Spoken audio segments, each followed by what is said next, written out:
You often hear cable news anchors tout this or that story as breaking news or important, but this one actually is. It's shocking. It turns out, according to new reports, the FBI may have had a spy in or interacting with the Trump campaign during the 2016 election, a government spy in the campaign. That sounds like a pretty important piece of information, that the Obama administration may have been spying on a rival campaign, you think? But for some reason, we're only just learning about it now. Why is that? Apparently because the FBI and the DOJ deliberately hid that information from Congress. Of course, Congress has authority over the FBI. It's not the other way around, as much as the FBI would like to believe that. So this deception would be gross misconduct at minimum. But of course, gross misconduct would be nothing new in the FBI of Jim Comey. Dan Bongino was a former Secret Service agent and NYPD officer, and he joins us tonight. Dan, this is one of those stories that's so shocking, if true, that A, you don't want to believe it's true, that our government would do, the Obama administration would have done something like that. But B, you have to press carefully on the details. What do we know about this? Yeah, you're right, Tucker. For the sake of the constitutional republic, you pray this story isn't true. There's no partisan advantage. This is the very idea of having big R God-given rights has been shredded if, in fact, they can't produce hard evidence of any crime yet, and yet a human intelligence asset may have been inserted in your political rival's campaign.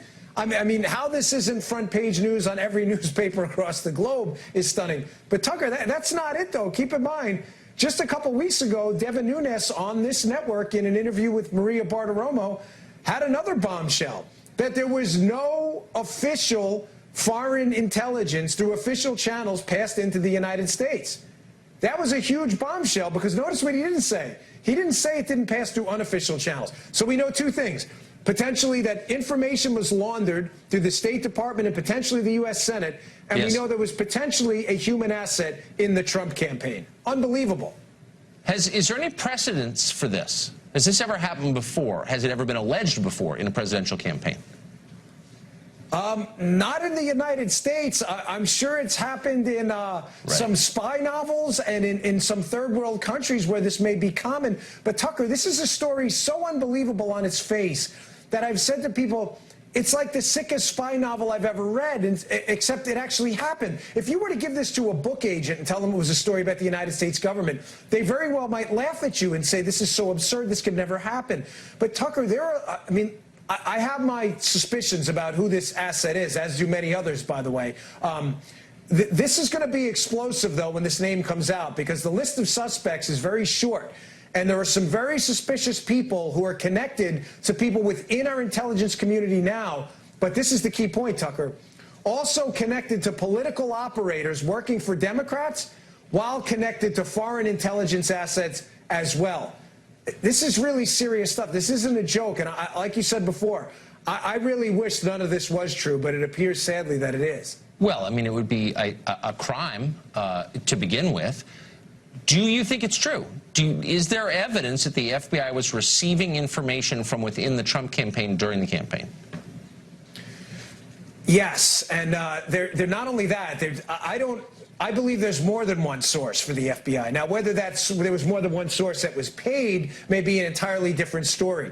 I believe that based on reporting, Tucker, that's already out there. So, I know a lot of people out there love the conspiracy theory label when information makes them uncomfortable. I'm only telling you things that are already out there in the public domain. There are a number of names out there already of people who, by the way, are connected to the Obama team. One person who's being represented by Obama's former White House lawyer, Tucker, was present at a meeting Bob Mueller's investigating. A meeting right now with Russians that they're claiming has to do with Trump, but the meeting was with people who are actually connected to the Clintons. One of the guys at the meeting is literally being represented by Obama's former White House lawyer, who, by the way, worked with Andy Weissman, who's working with Bob Mueller on the special counsel when they were on the Enron prosecution. This is a big, contaminated witch's brew of people who are all connected to each other. And in some ways not surprising, because they always accuse you of what they're doing, a la Eric Schneiderman. I mean, it's a very... Thank you, Dan. It was great to see you tonight. I appreciate that. You didn't, frankly, have the balls to put country before party.